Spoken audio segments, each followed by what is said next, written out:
Thank you so much for the very generous and slightly exaggerated introductions. Also, very honored to be here in this learning center. And I was told that the audience is very mixed from the very beginning, beginners to very established students and practitioners. So this is going to be a bit of a challenge for me. I'm hoping that this will become some sort of a discussion rather than me taking up all the time talking. Well, to begin with,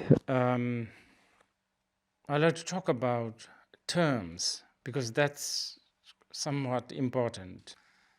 I guess philology, language is one of the sort of the driving force of culture, and therefore how human beings think and how we manifest is so much to do with language. For instance, like Buddhism or Buddhist, this is quite a new term. I don't think it exists in the sutras and the shastras. Is Buddha Buddhist? I don't think so. More likely, Buddhism, the term English word Buddhism, may have been invented by Europeans. So I'm sure a lot of the academics here can really dig into this. I'm mentioning this because somehow Buddhism now is categorized into religion. That to a Buddhist, let's see, I'm now considering myself as a Buddhist. So for a Buddhist, it's a bit like computer science or physics being categorized as a religion. In the past, ancient India, the seeking for truth, the universal truth, is a very, very important. I guess it's still now. And so-called Buddhist, Jain, Nyayas, these Indian philosophers, logicians, they were basically looking for truth. Today, we are using a term Dhyana. Now, this is I think one very important term, as Professor was mentioning earlier. But this is so difficult to interpret and translate. Dhyana, I believe, is what is sort of metamorphized, or the term Dhyana became Chan in Chinese, and I guess the Zen in Japan. Now, Dhyana, Chan, Zen, these are all means. It's actually not the end. So actually, even though Dhyana is very, very important, in itself is secondary important, because it's just a means, it's not the end. Okay. I'm bringing this, I'm emphasizing this a little bit because mindfulness, meditation, this has become sort of fashionable now. But I think it is important to remember that actually meditation or mindfulness or dhyana, they are just method, they are means. So if I'm having a coffee here, the cup is the means. I can have it in a porcelain cup, I can have it in a paper cup, depending on different situations. If I'm traveling, probably porcelain, cup is not a good idea. So what's happening at times is we put so much emphasis on the cup. Nobody is talking about the coffee. From a 5-star resort or some weekend retreats, yoga retreats, mindfulness retreats, anywhere, people put more emphasis on the means. So I like to sort of take this opportunity this evening to really just remind ourselves that the end or the contents, what's in the cup, is actually more important than the cup. Is if you have that clearly, then the dhyana, the mindfulness, the training, the application has some sort of aim. Now this is kind of important, but this is really difficult to grasp, because I think when we talk about the end, we are talking about something so abstract usually, but the means can be something tangible. Such as when the moment we talk about meditation, dhyana, we immediately, almost automatically think in terms of sitting straight. And sitting straight has a lot of benefit. To begin with, it relaxes you. But is Buddhism really interested in relaxing ultimately?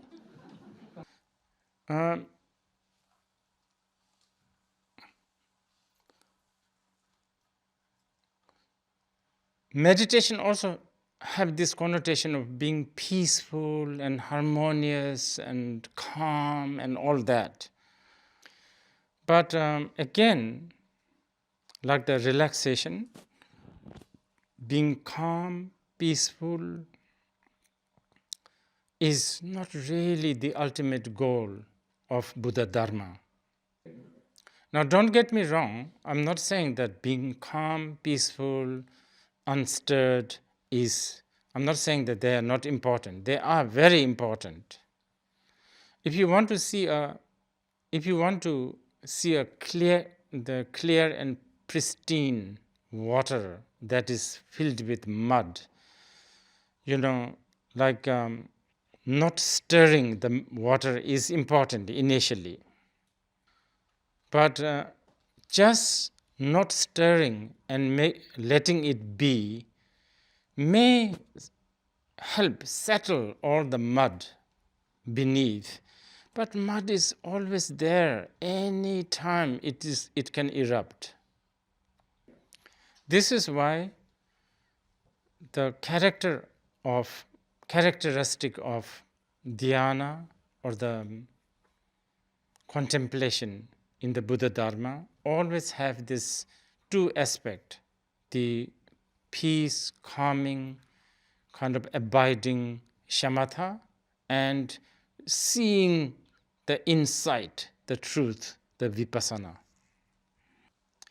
Okay, so let's just sort of,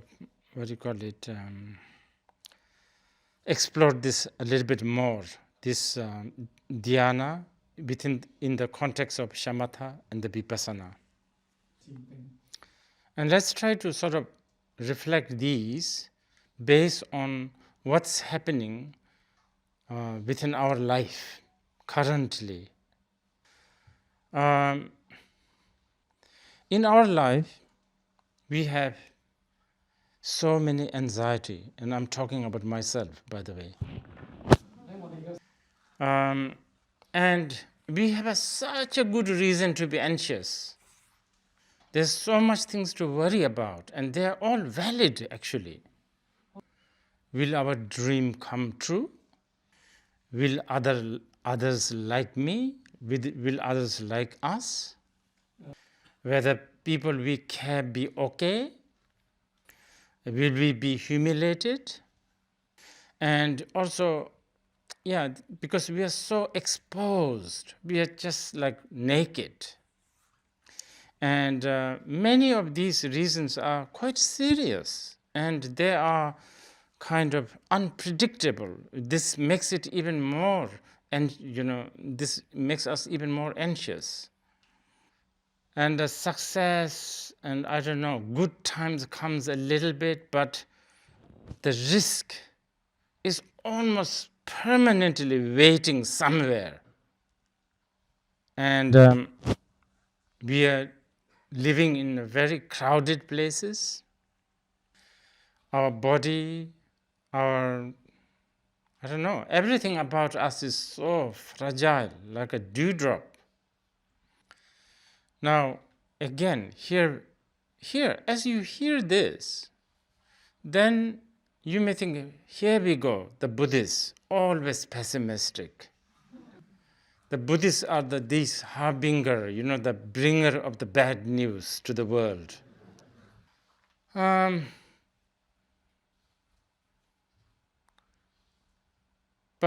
this unpredictability and uncertainty also has a lot of good side.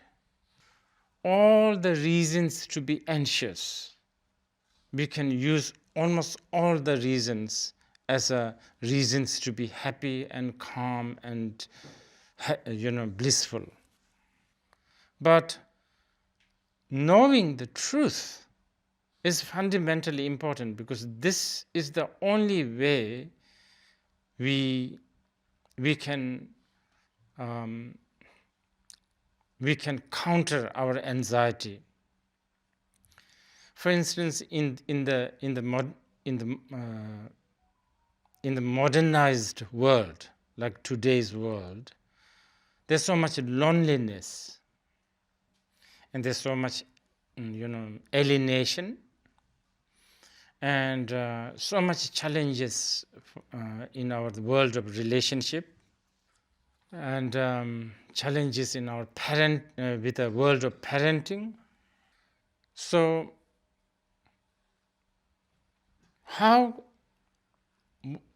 what relevance is there, this application called Dhyana? Dhyana is a means to really understand the truth, which is the end, the result. Dhyana also makes you see your life and the world with a bird's eye view. Right now, we are looking at our life from one angle, a small, narrow angle.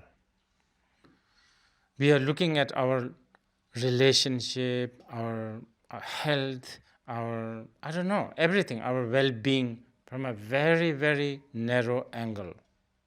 Dhyana that is taught by the Buddha is really to train ourselves to look at our life and the world with a big picture. Okay, so what is this truth that we are supposed to actualize? Now, this is really important for you to know, that these truths are not designed by Buddha. It's not okay. So, for instance, the moisture or the wetness of the water is the truth of the water. Heat of a fire is the truth of the fire. If you know that water is wet, then when you don't want to become wet, you know what to do. If you want to be warm or fry something or burn something, you know what to do when you see a fire because you know the truth. So basically, we are talking about such a fundamental, mundane, basic truth. So how does Buddha see the truth? That Buddha, or the teachings of the Buddha, sees the world as constantly changing. Actually, changing is probably not the right word. Uncertain. This truth is universal. This truth is not made by Buddha. The uncertainty or the impermanence of the world, of the phenomena, this truth existed before the Buddha, and it still continues. And this truth is probably the most evident for the lay people like us. Even though it's actually the most evident, this is also maybe something that we miss all the time. Like, for instance, ourselves.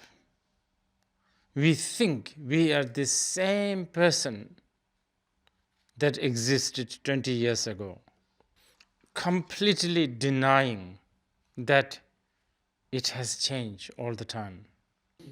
Okay.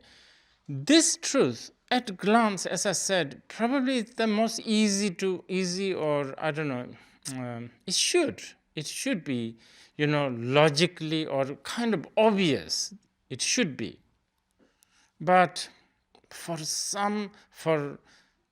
you know, for, for many reasons, we just cannot grasp it. Sometimes we do grasp it, but in a very, very twisted way. For instance, we like to accept the change when we think in terms of improvement. So if you are not slender, or if you are a little bit bulky, we like to think that by going to a gym we can make ourselves fit and slender and good looking. So when we think in this term, we accept the impermanence. But suddenly, if a doctor says you have a blood cancer or something, then it's like, how? Is that not possible? You'll think like it's almost like unfair. But this is actually very, very gross example, very, very obvious example. There are so many of these about our values, our definitions, what we believe and what we detest. All this keeps on changing. Some change quite very gradually, others, overnight it can change. This truth is this truth is one of the most fundamental truths that Buddha taught, sometimes known as anicca. Now, Dhyana, coming back to Dhyana. Dhyana is meant to make you accept this truth and really be comfortable with it, live with it, glide with it. That is what Dhyana is for. As long as what you do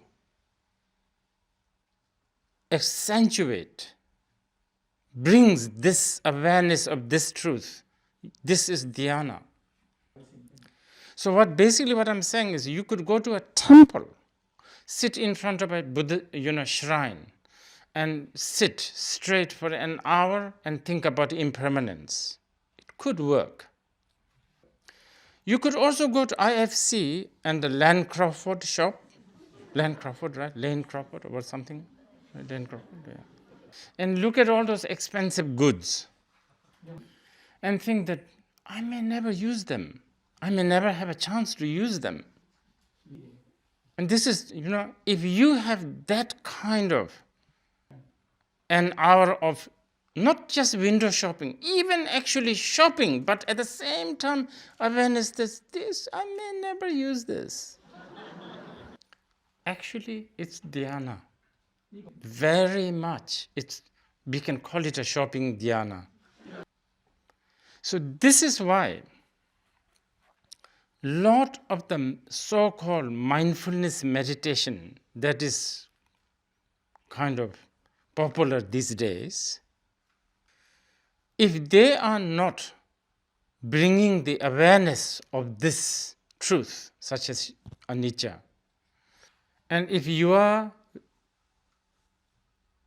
1 hour mindfulness meditation is just to make you happy, relax, helps your stress, that kind of mindfulness is equal to any kind of materialistic sort of what do you call it,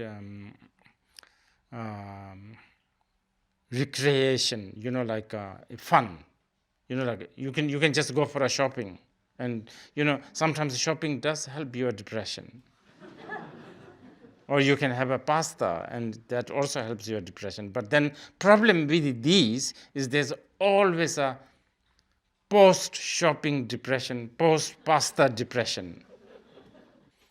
Like when you are going to one of those lavish dinner or rowdy parties, you can also bring this awareness that this may be the last time I'm doing this. Not necessarily somebody might die, but also our friendship. Today we talk to them as if they are the closest, as part of your heart, but tomorrow they become the sworn enemy. This happens all the time. Okay, so this, as if you can really look into this, there's really nothing religious about it. There's nothing mythical. Uncertainty, anicca, impermanence is not a myth. It is so raw and present and here and now. Okay, how is this going to help? Now think about this. How is this going to help with our modern day problems, such as loneliness, such as relationship, parenting, etc., etc.? If you really contemplate, if you look into our loneliness, the real cause of the loneliness, one of the biggest one, is not knowing the uncertainty. One of the main causes is not knowing the uncertainty. And then with everything, like your just all our problems. If you look into this, there's just so much unreasonable, blind, completely, narrow angle view on something like really unreasonably expecting that is going to work, is going to be there all the time. So this just keeps the loneliness and the alienation bigger. Okay, just one more summary. Dhyana. Usually, when we are lonely, when we are unhappy, when we are alienated, what do we do? Our main solution is we numb ourselves, including Sichuan pepper and wasabi. But I'm not only talking about that. Social media, it's really to numb yourself, to distract yourself, to get hooked to something. But then the problem is it makes it even worse. Yeah. So online shopping, Amazon, all of this is basically a method to numb us. And that's where we are. This is what we do usually. Dhyana does the opposite. Just face it. Look into it. Try to see the big picture. Try to see try to have the bird's eyes view. So let's say you are lonely. You are lonely because you are only looking at something from your right side. And the right vision is only limited. So if you lose that, that's it. That's the end of the world. But suddenly, if you do the dhyana and look from the bird's eyes view, you see right, left, front, black. There's just no time to be lonely. So many options, so many doors. At the same time, because of the bird's eyes view, you are also not blindly, following any of these options. I'm trying to explain the word dhyana and vipassana, laktong, like seeing extra, seeing the real deal, so to speak. Okay, let's go to the next truth. This truth, the anicca, the uncertainty, impermanence, that's quite obvious. So, we should be able to grasp this intellectually at least. The next one is a little difficult, I think. The next one, according to the Buddha, he's saying that actually nothing gives us 100% satisfaction. Whatever gives you the satisfaction always have its other side that gives you worry. The ice cream is nice, but then how about the six-pack? All that, it always has something with it. This, I think, if you contemplate on this, it should be really obvious. But I think it's slightly more challenging than the first truth.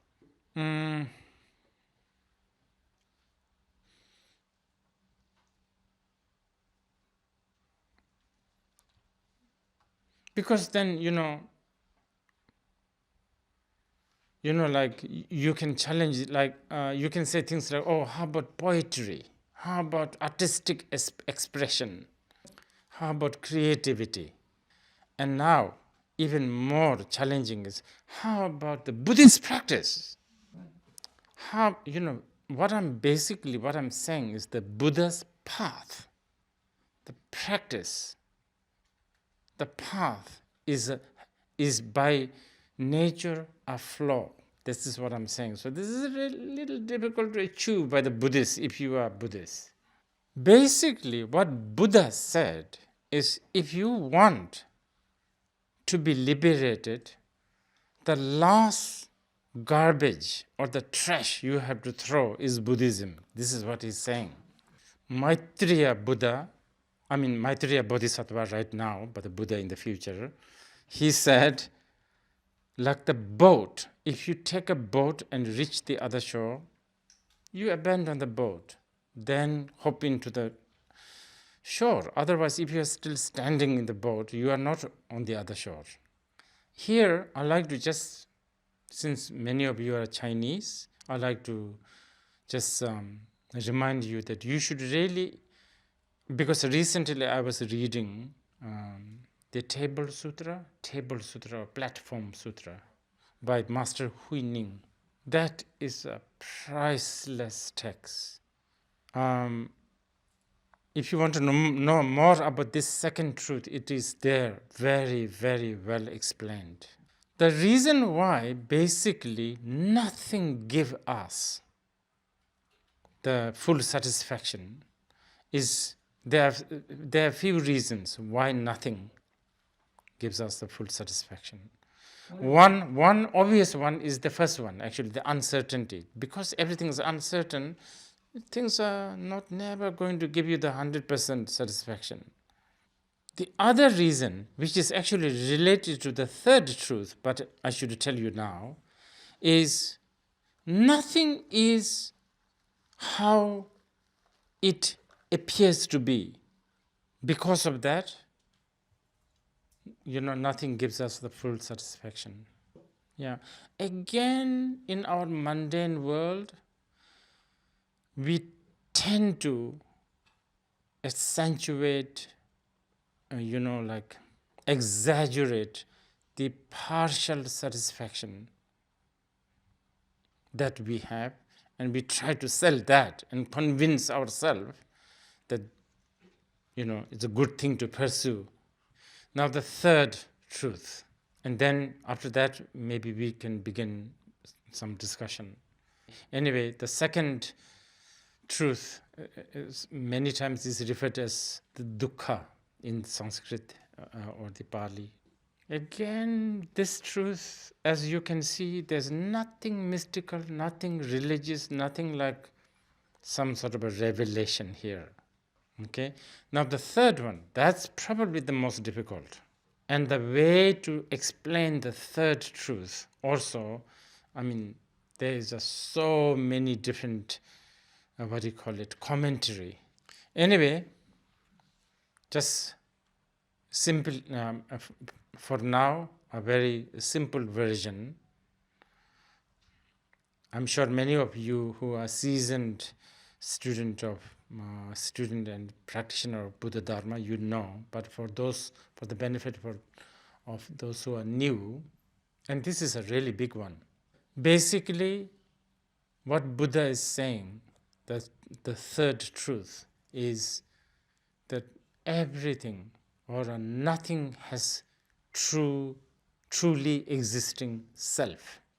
Few parts put together, and then, for instance, like a table, you gather some parts together, use it as a table, and then it just becomes a table, but it does not have a so-called soul of the table, self of the table.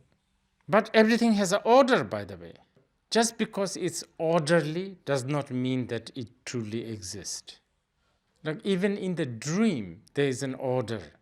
Like if you dream of taking a taxi from here to Kowloon, there is the beginning stage, is the middle, and the reaching stage. But just because there is an order doesn't mean that your experience truly existed. Now, on this level, probably most of you can sort of accept. It becomes more complicated when this no-self theory is applied to self, the person. Then it becomes that's very personal, you can say something, you can say whatever, you can say whatever you want to say with my table, with my car, with my carpet, with my house, but me? No, there's that. But Buddha, in Buddhism, the selflessness of the person self is a very, very important. Now this is habitually difficult to accept. So, but this idea of selflessness ends up sometimes misinterpreting as negation. Buddhist teachings on selflessness or the shunyata is not a negation at all. It is not negating any kind of appearance, not at all. If I'm chewing something sour, some of you who knows what is sour will have a saliva in your mouth.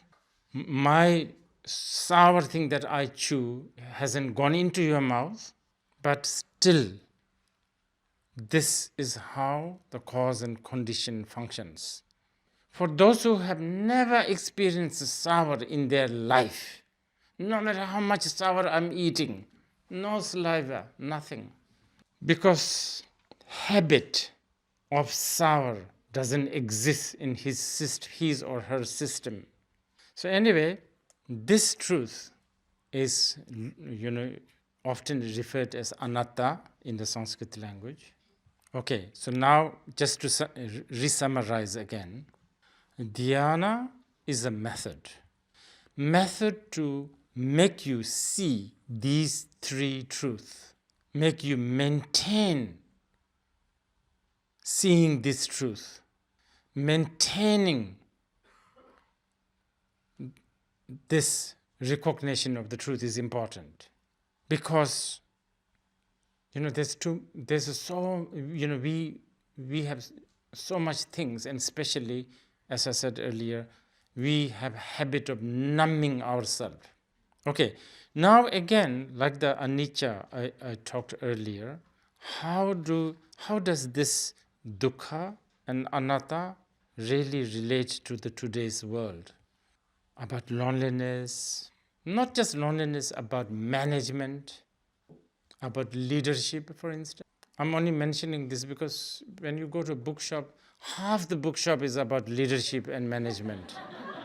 No one has written a book about how to become being led. Everybody wants to be a leader. And the thing is, actually, this, and especially for those who are new here, if you are asking me, what is Buddhism? What is Buddha Dharma? What is Dhyana about? It's really about being a leader. This, I'm really not making it up. You can refer to many sutras. I only remember in Tibetan verses. It says rangi rangi ngonji jeni sushi ngondujur, which means Buddha said, you are your own master. Who else can be your master? So do you want to be a good leader? Do you want to be a visionary leader? Visionary. This is an important one. What is visionary? Anicca, dukkha, anatta. When you know everything is changing, nothing will satisfy you, nothing is as how it appears, you are the greatest visionary. And everybody wants to control the others. We are all control freak. Well, let's do it. But do it with this vision, this planning. Because if you want to control, and if you even have a little deficiency in the first truth, the truth of anicca, truth that everything is impermanent, if you don't accept that fully, you are not a good control freak. You cannot control. Someone will control you. So everything, actually, whatever, it's very, very related to our existence. But that is not the real aim. Real aim is to go beyond. Okay, so this is sort of the outline of the dhyana. If you still have I don't know, probably you are too tired, you can go, we will have a break. If you still wish to continue, when we come back, we will do a sort of a short exercise on how to do the short exercise of this dhyana based on a very classic method. To the certain extent, by reading books about how everything is changing, how everything does not give you satisfaction, to the certain extent, this will help. But this dhyana method has been tested, trial and error, for 2,500 years. And this is a big gift. And there are some very simple and unique method to actualize these truths. So when we come back, we will discuss this.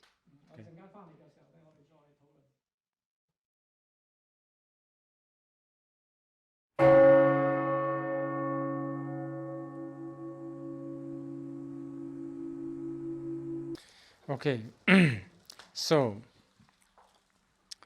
dhyana is a skill, it's a method. Methods are important. Methods are just like, I think one great Zen master said, it's like if you are pointing. If a finger is pointing at a moon, the finger is the method. Now, method, there is countless. And we should really be glad that there is a countless of methods. If there's only one or two methods, many of us will be, like lost. Some methods are more universal, the other methods are more exclusive to a certain tradition or a certain, people.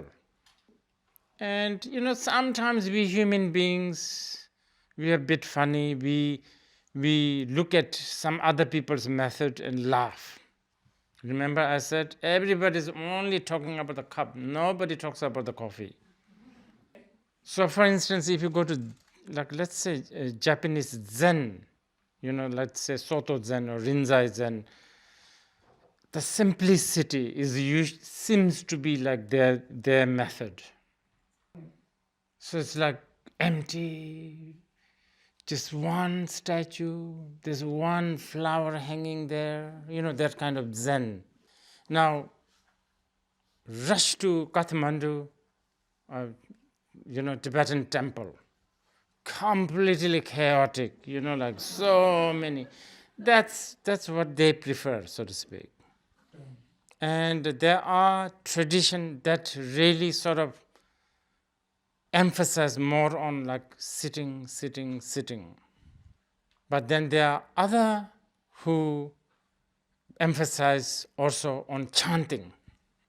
So I guess that's why if you go to something like a Kathmandu, you see a lot of these monks and nuns with the mala, rosary. Whereas if you go to Japan, most of the monks don't really go around with a mala or a prayer wheel. They're all there sitting. And by the way, it's not just that. Even the images of the Buddha is actually a skill. It's a method. I'm sure the academics here will know very well. I think pre-Ashoka, hardly the Buddhists have any images. People like Mahayana people who reads Vajracchedika Sutra, they say, Buddha said, those who see me as a form, they have a wrong idea. They say stuff like that.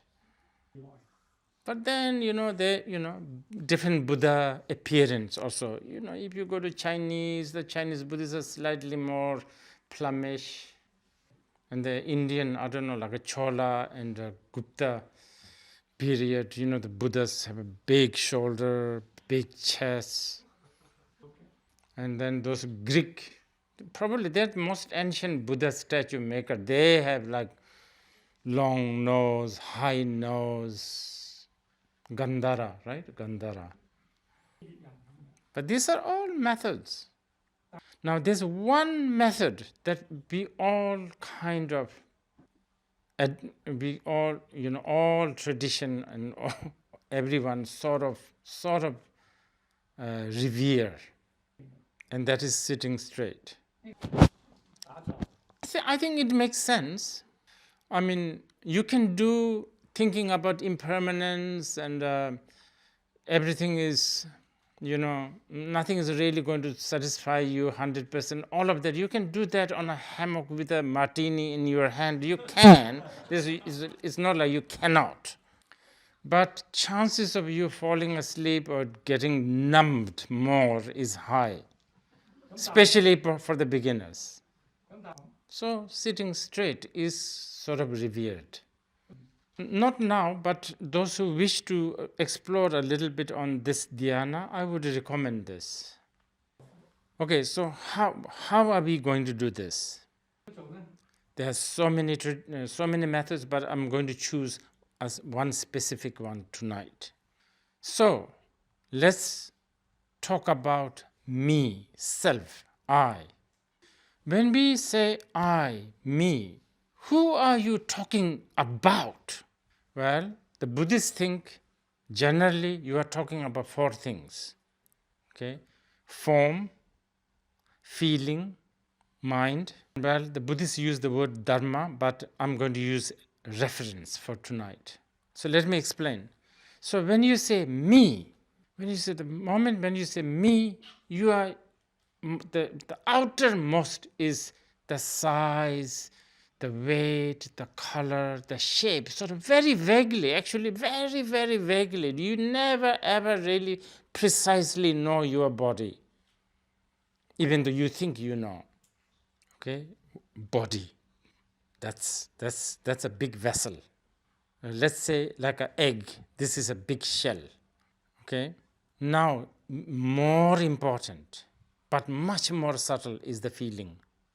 I mean, you are feeling. That's big you. I'm hurt. I'm excited. I'm happy, etc. I mean, body gets hurt, already painful, but feeling gets hurt. That's like much worse. Now, much more you, but much more subtle is mind. Of course, if you don't have mind, you're just a piece of wood or a piece of just like stone. You're nothing. Now, even more subtle, even more you is dharma, or the reference. Let's use the reference.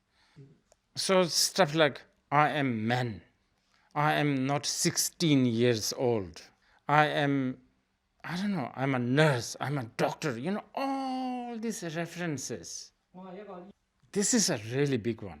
We are not going to cover, I don't think we can cover the mind and the reference to. Briefly, maybe the first and the second. Okay, so now talk about your body. Now, usually when you think about your body, you think about Zara, or I don't know, Chanel, or whatever, doesn't matter, or a yoga, or a gym, or I don't know, Brad Pitt, I don't know, whatever the current. I'm so outdated, so I don't know, whoever is the idol. Blackpink, right? Yeah, Blackpink. That's what you think. When the moment you think about your body, you think about these. So what does that do? Remember, that makes you numb. That makes you forget anicca, dukkha, and anatta, the three truths that I was talking earlier. Then, it's like, actually, it's possible to become like a Blackpink, every one of us. But we will never think that. Even me, if I really, if my ultimate goal is Blackpink body, I just go to Korea and, operate. And probably I will have a happiness for 1 week. But then things will fall apart. When I smile, I'll have to really extra smile, because those plastics don't move easily, So that's what I mean. So normally when think about the body, we are always thinking this way. Now, let's use Dhyana and let's look at your body. But I'm not asking you to look at this body like with a light, without a light, a special way. Nothing, none of that. Light coming, light. I'm not telling you to think of your body in a special way. Just observe your body as it is. Nothing more, nothing less. 1 minute, 2 minutes, 3 minutes every day. Not using a specific, this is how it should be, this is how it should not be. Just observing. It's quite, we haven't done this. Most of us, we haven't done this. This is why you are never amused that you have 10 fingers. It's actually very funny that we have 10 fingers. And 10 toes and stuff like that. Maybe some 11, some like 9, I don't know what. And the nostrils, my goodness, that's like incredible. So just that, just observe. I'm not asking you to think about a Buddha or something holy, something compassionate, nothing. That's how you have to begin, just observing the body. What does this do? This will make you face to face the body. If you are face to face with your body, without any judgment, without any reference such as Blackpink, then at the least it should really sort out the bulimia problem. I don't know what it is, bulimia. How do you know? Bulimic. Some people eat a lot and then vomit everything, kind of, things like that, or overeating or not eating. And you will not be proud of your body. You will also not be ashamed of your body. You will be confident with your body. Confidence with your body is much, much better than 100,000 Chanel lipsticks. Not only you are confident when you walk in here, there with your ease with your body, people will be also charmed by you because you are not insecure. Your eyes is not rolling up and down. Okay, but this is not our main goal. Our main goal is to see the anicca, the uncertainty of the body, the dukkha, or the sort of the anxiety of the body, and the selflessness of the body.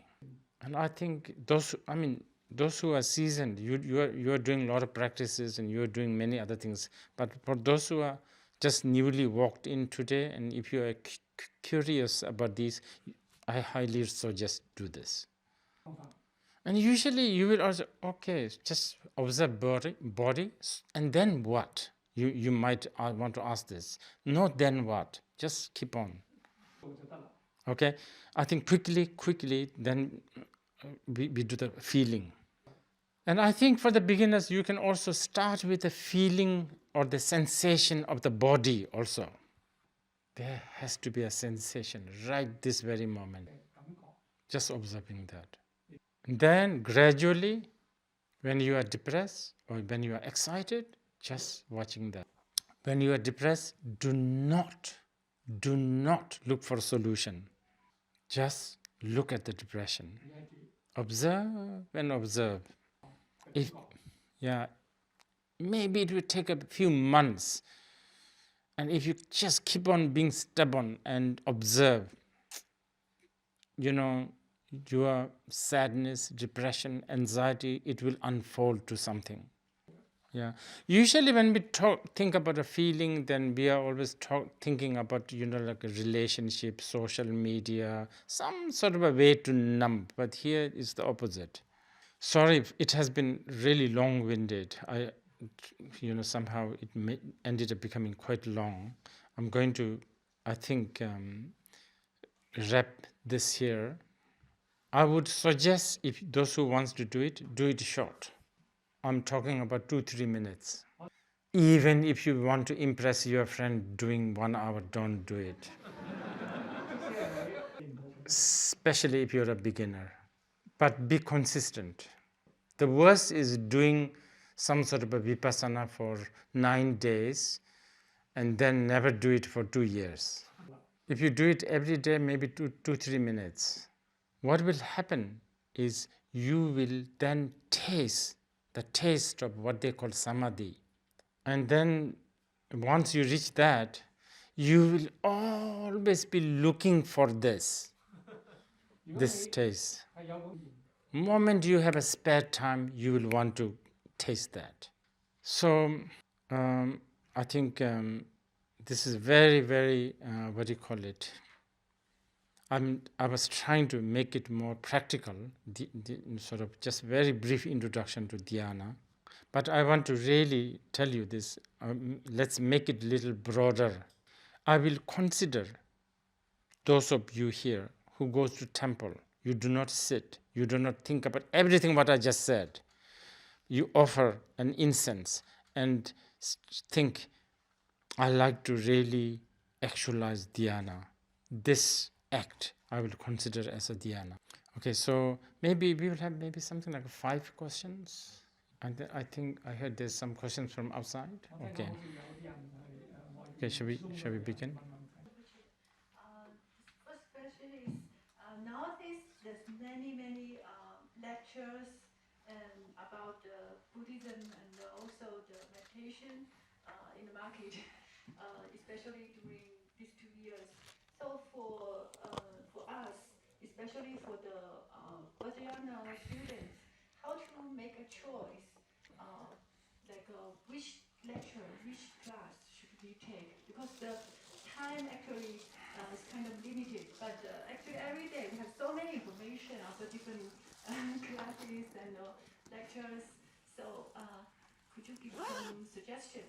Uh, how to make choice is the best way for us? If you are beginners, you should watch all. Just, just fast forward. Wherever you are bored, just fast forward.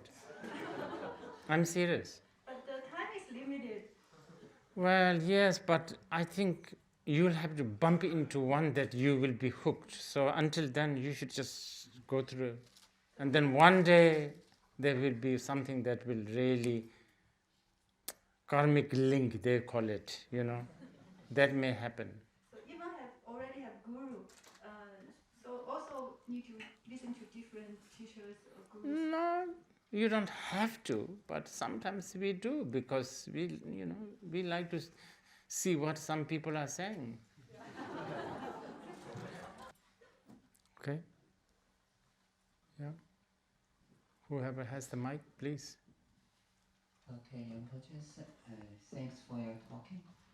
So I'd like to ask one question is that when you said there's a taste of dhyana, and you also talk about the body, mind, and feeling dhamma. So when you talk about the taste, so this is the taste from the body, from the feeling, the mind, or the dhamma? Okay. This is important question. In Tibetan, we call it samtenji ro, meaning the taste of samadhi. Okay. I'll give you a very crude example, okay? What is the main purpose of dhyana? Main purpose of dhyana is really to topple, to destroy the duality. Right, wrong, bad, good, all that. This duality is so tiring and exhausting. Okay, now I'm not promoting alcohol here, but I have to give you some sort of a crude example. Why do people drink? Why do they like this tipsy feeling? They like this sort of very, very, very fake non duality. A little bit of couldn't care less. You become more bold. You're afraid of, you're less afraid. You don't really have too much of burden of being good, which many, I think, Chinese society suffers. So this is why we do this, right? Now, multiply this 1,000,000 times without needing to buy alcohol, without needing to become addicted to a substance. Some sort of a sense of, like, I don't know, yeah, boldness. Not that worried about being good, but of course, not also like upsetting everybody by being bad. And also, in the past, maybe you are so obsessed with things, like you have to iron your underpant. Now, maybe you don't even wash it for a few days. You know what I'm saying? So that kind of relaxed sort of, I don't know, couldn't carelessness is maybe is a sort of a mediocre example for this taste I'm talking about. Yeah. So then okay, but the next one, whoever has the, yeah, please. So, Yes. so I think just now you have mentioned the third truth, which is about selfless. I found that a bit crash to the concept of the Buddha nature, like Buddha reference. So, um, as you said, like everything is selfless, but what about the nature itself, like the Buddha nature itself? Yeah. Yeah. So I just feel a little bit confused. Okay. This is important question again. Yeah. So many extensive study on this. Buddha nature, Tathagata Garbha is a label. And it's a very, very, very carefully crafted label. So many people involved trying to sort of define this. Okay, this is also a little complicated question, by the way. So I'm going to give you my standard example I usually give. See, like when you are reading Heart Sutra, there's a lot of mention of shunyata, no this, no that, no eyes, no nose, no this, no Buddha, But this no is actually not negation no. Shunya, the word shunya. By the way, the Indians, they're very proud that they came up with the word zero, right? It's very difficult to translate this word shunya. In the Tibetan, they translate it as a tongpa ni, and this tongpa, okay, but ni, this word ni it has everything. So how do you talk about something that is yes and no both together? So it's a bit like this, like a rainbow. It's there, but it's also not there. So there is a scholar called Nagarjuna. Many of you, I'm sure, you have heard. Maybe his commentary is more on it's not there. And Asanga or Maitreya, they're talking about the same thing, the rainbow, but their interpretation is more that it's there. So basically what I'm saying is the Nagarjuna people will use the word shunyata more, and Asanga people will use the Buddha nature more. I mean, Tathagata Garbha more, the word. So it's not really a self. Okay. Okay. There are some questions from online Okay. regarding observing our feelings.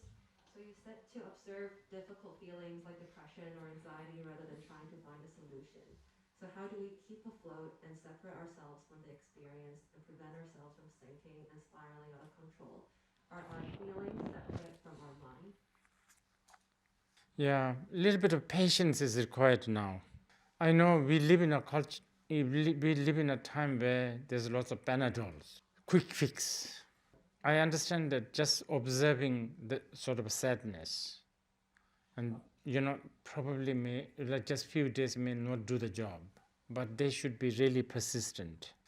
Yes, if they could just put a little more effort in just observing. But when you do just the observing, there are few other obstacles will arise. When you do just the observing, the feeling is still so strong, right? The sadness, the depression is so strong, but you are still observing, and the part of you want to just fix it. That is one of the problem. So please try not to fix it. The bigger problem, there's another one. Sometimes when we observe, actually the sadness dissipates. Then you get excited. Then you think, I did it. That's even more dangerous. So what do you call it? I don't know. No giving yourself an award. Just simply, and then of course also, it's very boring. Yeah. So you will have to really learn to love the boredom. That's why I'm suggesting 3 minutes. And please don't tell me you don't have 3 minutes. You do have 3 minutes. Okay, two more and then we'll finish. Online, a lot of students in mainland China would like Rinpoche to explain a little bit more about observing the body.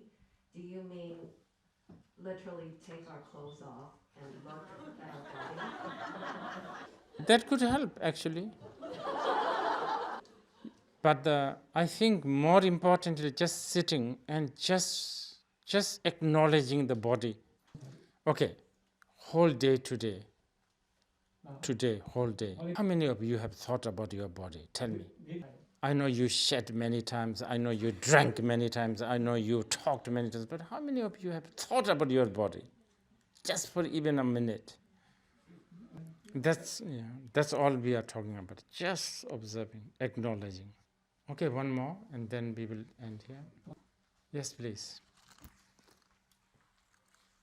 Yes.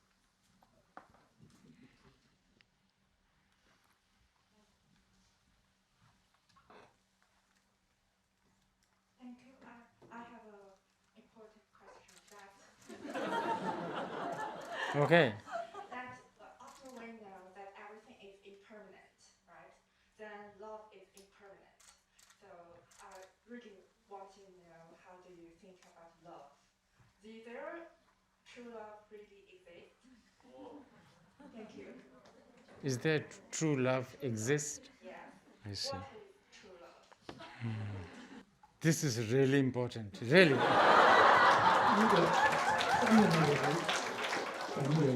No, no, I'm serious. And actually, we should all love others, and we should all be loved by others. We should. And anyway, when the love comes, nothing can stop you.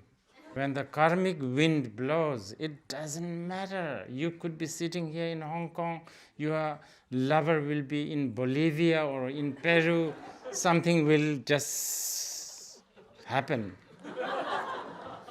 And here, my earlier, what I said about like anicca, like impermanence, what you just said, it's just so good for love. If you are looking at your lover with this may be the last time you are looking at. I think you'll be more open-minded. I don't know, but you'll be more forgiving even if he have chewed a raw garlic. And because of this training, next day your lover is looking at someone else, you are already quite prepared. And because you are prepared and you are confident, he becomes little insecure. This is the best way. This is the like the art of the game, isn't it? It's really it's. I think you. This is I basically, as long as there's an illusion of self and we are attached to this illusion of self, yeah, but there's always going to be this something called love. And then if it is coming towards you, let it come. And no need to be too worried about it, because love is also a lot of, it involves a lot of surrender. And yeah, even though you love the most to somebody, I don't know, the complete surrender is difficult for human beings, because you can always say, oh, I really love you and I surrender to you, but is he or she really doing this much? So there's all that kind of negotiation. So with this very auspicious word, love, we will conclude this time. I'm sorry it has been a bit too long. I pray and have aspiration that you will have a lot of love